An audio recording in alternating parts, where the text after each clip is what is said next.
சீட்டுக்கட்டில் 1 இருக்கும் 2 இருக்கும் ஜோக்கரு. இங்க 52 ஜோக்கரு. அவங்களால அடமொழி வச்சு பேசினாதான் மக்களுக்கு புரியுது. லாட்டரி வைக்கிற அமைச்சர் யாரு,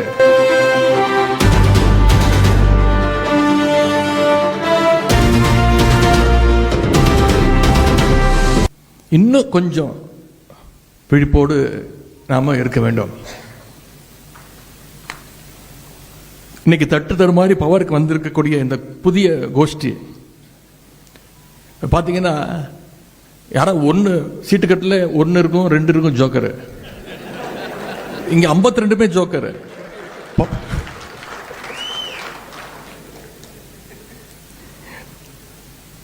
நமக்கு தான் பேர் தெரியல, யார் அமைச்சர் யார் சட்டமன்ற உறுப்பினர். தமிழ்நாட்டு மக்களுக்கு தெரிஞ்சிருக்கா? தெரியல, யாருக்குமே தெரியல. அவங்களால அடமொழி வச்சு பேசினாதான் மக்களுக்கு புரியுது. லாட்டரி வைக்கிற அமைச்சர் யாரு, பிளாக்ல லாட்டரி டிக்கெட் வித்த அமைச்சர் யாரு,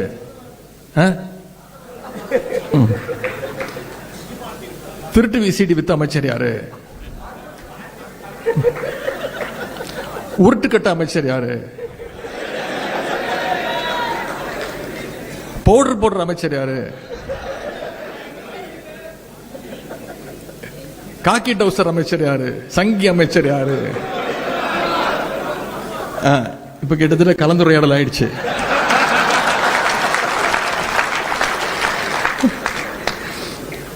இப்படி அவங்க பேர் சொல்லி சொன்னா கூட உங்களுக்கு தான் தெரியாது.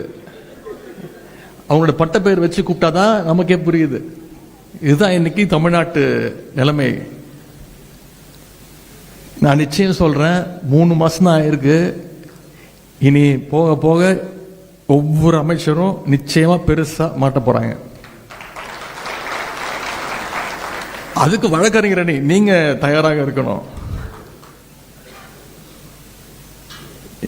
இன்னைக்கு நாம தொடர்ந்து பெயில் வாங்கிட்டு இருக்கோம். இன்னைக்கு அந்த கூட்டத்தை, அந்த கும்பலை பெயில் வாங்குற நிலைமைக்கு நாம நம்முடைய பணிகளை அமைச்சு கொள்ள வேண்டும். இந்த அரசு ஏதோ தூய்மையான அரசு, ஊழலற்ற அரசு, மாற்றம் அப்படின்னு சொல்லி கொண்டு வந்தாங்க. கடைசி என்ன பண்ணிருக்கிறாங்க? நம்முடைய தலைவர் கொண்டு வந்த ஒவ்வொரு திட்டத்துடைய பெயரை மாத்தி இருக்கிறாங்க. வேற எந்த மாற்றமும் கிடையாது. எல்லாத்து மேலேயும் ஸ்டிக்கர் ஒட்டிக்கிட்டு இருக்கிறாங்க. இவங்க எப்படி ஆட்சிக்கு வந்தாங்க அதை நாம அத்தனை பேரும் பார்த்தோம். இவங்க கிட்ட மெஜாரிட்டி இருக்கா? கிடையாது.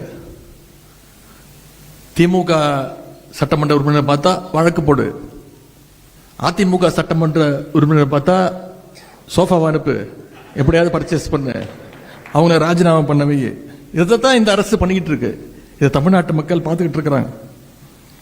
இது மட்டும் இல்ல, அரசு வழக்கறிஞர் நியமனத்தில் மிகப்பெரிய ஒரு ஊழல் நடந்திருக்கு. இதை சொன்னது யாரு? நாம இல்ல, ஆளுங்கட்சியுடைய வழக்கறிஞரை புகார் கொடுத்திருக்கிறாங்க, நீதிமன்றத்தில் வழக்கு போட்டிருக்கிறாங்க.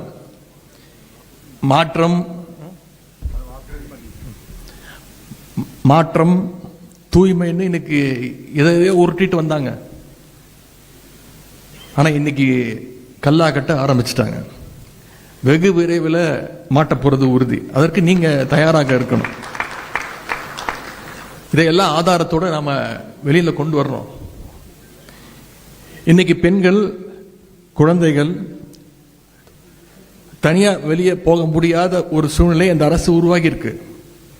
கோவையில் இவங்க என்னன்னு சொல்லி ஆட்சிக்கு வந்தாங்க? போதைப் பொருளை ஒழிப்போம்னு சொன்னாங்க. இன்னைக்கு கோவையில் போதைப் பொருள் பத்தி தகவல் கொடுத்த கல்லூரி மாணவன், அவர் பேர் அமுதன், அவனை காவல்துறையே காட்டி கொடுத்திருக்கு. காவல்துறை கூப்பிட்டு கேட்டிருக்கு. இந்த பையன் எல்லாத்தையும் சொல்லியிருக்கிறான், யாரும் போதைப் பொருள் விற்கிறாங்க, யார் மூலியமா சப்ளை நடக்குன்னு சொல்லியிருக்கிறாங்க. காவல்துறை யாரை பத்தி சொன்னாங்களோ, அந்த பையன் யாரை பத்தி சொன்னானோ அவங்களை கூப்பிட்டு விஷயத்த சொல்லிட்டாங்க. இந்த சட்டமன்றத்தில் பேச ஆரம்பிச்சோடனே கல்வித்துறை அமைச்சர் பேச சொல்றாரு.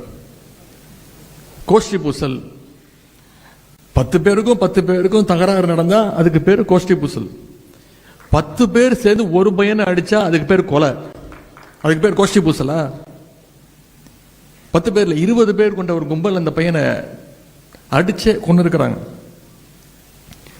இன்னைக்கு அந்த உயிரிழந்த அந்த பையனோட அம்மா யார் மேல் நம்பிக்கை வச்சிருக்கிறாங்க? திராவிட முன்னேற்ற கழகத்தின் மேல, நம்முடைய தலைவர் மேல் நம்பிக்கை வச்சு இதை திராவிட முன்னேற்ற கழகம் இதை நீதி வாங்கி கொடுக்கணும், என்னுடைய பையனுடைய மரணத்திற்கு திமுக நம்முடைய தலைவர் நீதி வாங்கி கொடுக்கணும்னு அந்த அம்மா பேசிட்டு இருக்கிறாங்க. அமுதன் மரணத்துக்கு நீதி கிடைக்க நிச்சயம் திராவிட முன்னேற்ற கழகம் கண்டிப்பாக துணை நிற்கும். சட்டமன்றத்தில் நாங்க பாத்துக்கிறோம், நீதிமன்றத்தில் நீங்க பாத்துக்கோங்க.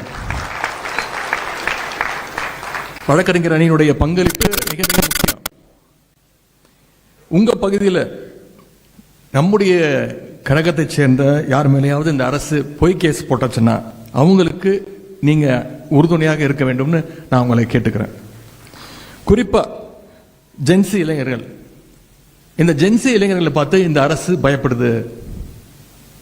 அதனாலதான் அவங்கள குறி வச்சு தூக்குறாங்க. நான் இன்றைக்கு கடந்த 100 நாட்களாகவே பொதுமக்கள், நம்முடைய கழக தோழர்கள், நிர்வாகிகள், ஒவ்வொரு அணியை சேர்ந்தவர்களும் தொடர்ச்சியாக ஒவ்வொரு நாளும் குறைந்தது 300 பேர் சந்திக்கிறேன். காலையாக இருந்தாலும் சரி, மாலையாக இருந்தாலும் சரி. அது அதிகமாக வர்றது பார்த்தீங்கன்னா அந்த ஜென்சி கூட்டம், ஜென்சி இளைஞர்கள் அதிகமாக வராங்க.